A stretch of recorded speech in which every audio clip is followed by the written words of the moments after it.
Sri Sai Nadaya Namaha. Om Sri Sai Sadguru Sainath Maharaj Ki Jai. A very good day to all the Sai devotees. Today we are here in the 11th chapter of Sai Sat Charitra in English version. Dear devotees, please share with your known people who are in need of listening to the Sai Sat Charitra. If they want to read, I am giving PDF link in my description box. You can open that and you can read that also. Or you can listen to my videos. Please subscribe for more chapters. Sai as Sagun Brahma. Dr. Pandit's worship. Haji Siddiq Falke, control over the elements. Let us now in this chapter describe the manifested Brahma Sai as to how he was worshipped and how he controlled the elements. Sai as Sagun Brahma. There are two aspects of God, our Brahma, the unmanifested and the manifested. The Nirgun is formless while the Sagun is with form. Though both denote the same Brahma, some prefer to worship the former, some the latter. As stated in the Gita, the worship of the latter is easy and preferable. As man has got a form, it is natural and easy for him to worship the God with form. Over love and devotion do not develop unless we worship Sagun Brahma for a certain period of time, and as we advance, it leads us to the worship of Nirgun Brahma. So, let us start with Sagun worship. Image, altar, fire, light, sun, water. Brahma are the 7 objects of worship. But Sadguru is better than all these. Let us, on this occasion, bring to our mind the form of Sai, who was non-attachment, incarnate, and who was a resting place for his devotees. Our faith in his words is the asan, and our sankalp, desires. Some say that Sai was a Bhagavad Bhakta, is the abandonment of all our desires. Yes, and others say he was a Maha Bhagavat. But to us, he is a God incarnate. He was ever forgiving, never irritable, straight, soft, tolerant, and content beyond comparison. Though he looked embodied, he was really disembodied, emotionless, unattached, and internally free. The Ganges on its way to the sea cools and refreshes the creatures affected with heat, gives life to the crops and trees, and quenches the thirst of many. Similarly, saints like Sai, while they live their own, give solace and comfort to all. Lord Krishna has said that the saint is my soul, my living image. I am he, or he is my pure form. This is describable Shakti or power of God, known as pure existence, knowledge and bliss, incarnated in the form of Sai in Shirdi. The Shruti describes Brahma as pure bliss. This we read or hear daily in the books, but the devout people experience this Brahma or bliss in Shirdi. Baba, the support of all, required no prop or asan from anybody. He always used a silk cloth for his seat, which was covered with a small mattresses by his bhaktas and had a bolster placed by them rest as his back. Baba respected the feelings of his devotees and allowed them to worship him as they liked. Some waved chamar or fans before him, some played on musical instruments, some washed his hands and feet.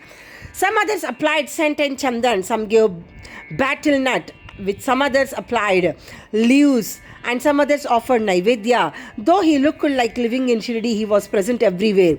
This all pervasiveness of his was daily experienced by his devotees. Our humble prostration of this all pervasive Sadguru. Dr. Pandit's worship. One Dr. Pandit, a friend of Tatya Sahib Nulkar, once came to Shirdi for Baba's darshan. After saluting Baba, he sat in the masjid for some time. Baba asked him to go to Dadabad Kelkar. He went to Dadabad, by whom he was well received. Then Dadabad left his house for puja and Dr. Pandit accompanied him. Dadabad worshipped Baba. Nobody until then dared to apply sandal paste to Baba's forehead. Only Mahalsapati used to apply it to his neck. But this simple hurted. Dr. Pandit took Dadabad's dish containing puja materials and taking sandal paste out of it, drew a tripun, that is 3 horizontal lines on Baba's forehead. To the surprise of all, Baba kept silent, not uttering a single word. Then Dadabad Adabad that evening asked Baba, "How is it that though you object to the sandal paste being applied by others to your forehead, you allowed Dr. Pandit to do so?" Baba replied that Dr. Pandit believed him to be the same as his Guru, Raghunath Maharaj of Dupeshwar, known as Kaka Puranik, and he applied the paste to his forehead as he was doing to his Guru. Hence, he could not object. He applied the paste to his forehead and as he was doing to his Guru. On inquiry, Dr. Pandit told Adabad that he took Baba as his Guru Kaka Puranik and realized him as the same. Hence, he marked the Tripund on Baba's forehead as he did on his Guru's. Though Baba allowed the devotee to worship him as they pleased, still sometimes he acted in a strange way. Sometimes he threw away the puja dish and was wrath incarnate then. Who could approach him? Sometimes he scolded the devotees at times. He looked softer than wax, a statue of peace and forgiveness, though he seemed to shake with anger and his red eyes rolled round. Still, he was internally an ocean of affection and motherly love. He would call out his devotees and say that he never knew when he was ever angry with them. If it was possible that mothers could kick their children and the sea turn back the river, he too could neglect the devotees' welfare, that he, the slave of his devotees, always stood by them and responded to them whenever they called upon him, and that he always longed for their love. Haji Siddiq Phalke. There was no knowing as to when Baba would accept a devotee. That depended on his will. Siddiq Phalke's story is to the point. One Muhammadian gentleman by name Siddiq Phalke of Kalyan, after making pilgrimage to Mecca and Medina, came to Shirdi. He lived in the pilgrimage of Mecca and Medina. He lived in the Chavadi, facing north, and sat in the open courtyard of the masjid. For 9 months, Baba ignored him and did not allow him to step into the masjid. Phalke felt disconsolate and did not know what to do.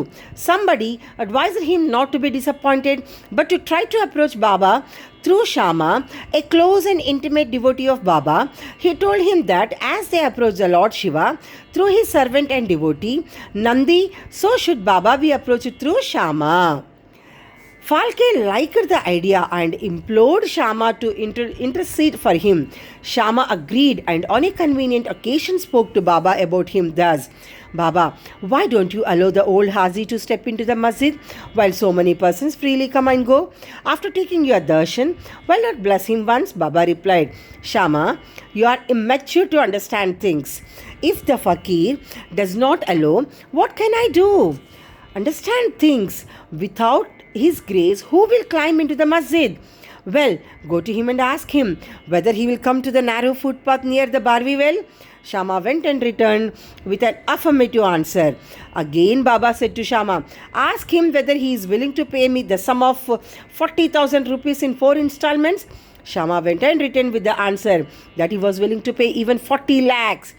Again Baba said to Shama, "We are going to cut a goat in the masjid, so ask him whether he would like to have its meat haunch or testicles of the goat." Shama returned with the answer that the Haji would be happy to receive a small crumb from Baba's kolamba. Hearing this, Baba got excited and with his hands threw away the earthen jars and kolamba and straightway advanced to the Haji and lifting his kafni up in arms and said, "Why do you brag and pose yourself as an old Haji? Do you read Quran like this? You are proud of your pilgrimage to Mecca, but you do not know me." Being thus scolded, the Haji was confounded. Baba then went back to the masjid, purchased a basket of mangoes and sent them to the Haji. Then again Baba went to the Haji and taking out 55 rupees from his pocket, gave them in Haji's hand.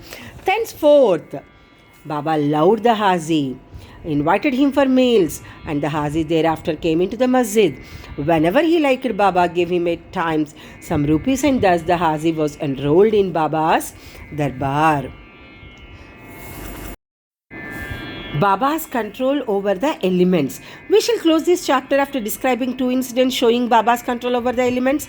Once at evening time, there was a terrible storm at Shirdi. The sky was overcast with thick black clouds. Winds began to blow with great force. Clouds roared and lightning began to flash and rain started pouring in torrents. In a short time, the whole place was flooded with water. All creatures, birds, beasts, and men got terribly frightened, and they all flocked to the masjid for shelter. There are many local deities in Shirdi, but none of them came to their rescue.